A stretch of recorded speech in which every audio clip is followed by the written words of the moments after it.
Hello viewers, আরেকটা নতুন video নিয়ে আপনাদের সামনে এসেছি।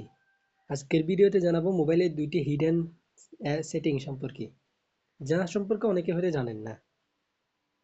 তা কথা না বাড়িয়ে সরাসরি মূল ভিডিওতে যাওয়া যাক। প্রথম সেটিংটা হচ্ছে, আপনারা অনেক সময় অনেক অ্যাপস যেমন রিমিনি ইউজ করেন বা অনেক সময় ইউটিউবে অনেক অ্যাড এসে বিরক্ত করে। তা আজকে থেকে সেই সমস্যার সমাধান নিয়ে এসেছি। সিম্পলি আপনারা মোবাইলের সেটিংয়ে চলে যাবেন। সেটিংয়ে যাওয়ার পর সার্চ বক্সে গিয়ে সার্চ করবেন ডিএনএস। ডিএনএস লিখে সার্চ করার সাথে সাথে আপনাদের সামনে এরকম প্রাইভেট ডিএনএস একটা অপশন আসবে, সেটাতে ক্লিক করবেন। ক্লিক করার পর দেখবেন প্রাইভেট ডিএনএস লেখা আছে, সেটাতে ক্লিক করবেন। ক্লিক করলে আপনাদের সামনে এরকম একটি ইন্টারফেস শো করবে।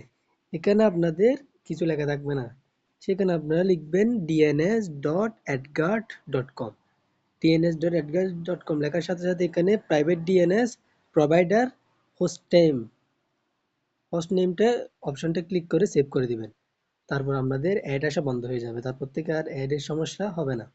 দ্বিতীয় সেটিং, আপনারা হয়তো অনেক সময় এরকম ধোঁকায় পড়েছেন যে অনেকে মেসেজ দিয়ে আবার আনসেন্ড করে দেয়, কিন্তু আজকে থেকে সেই আনসেন্ড করা মেসেজ আপনি কিভাবে দেখবেন তা জানাতে চলেছি।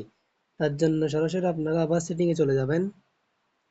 সেটিংয়ে যাওয়ার পর আপনাদের এখানে নোটিফিকেশন লেখা আসবে। নোটিফিকেশনের স্ট্যাটাস বার আমার কাছে আছে, আপনাদের অন্যরকম থাকতে পারে। যদি খুঁজে না পান, এখানে গিয়ে নোটিফিকেশন চার্জ করলে চলে আসবে। এই নোটিফিকেশন এ ক্লিক করবেন।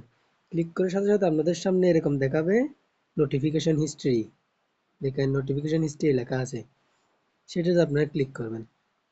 দেখতে পাচ্ছেন এখানে ইউজ নোটিফিকেশন হিস্ট্রি আছে, আপনারা সিম্পলি সেটা অন করে দিবেন। অন করার সাথে সাথে এখন থেকে যে আপনাকে মেসেজ দিয়ে আনসেন্ড করে দিবে সেটাও এখানে শো করবে। তো ভিডিওটা ভালো লাগলে একটা সাবস্ক্রাইব, লাইক এবং মতামত জানার জন্য কমেন্টে জানাই।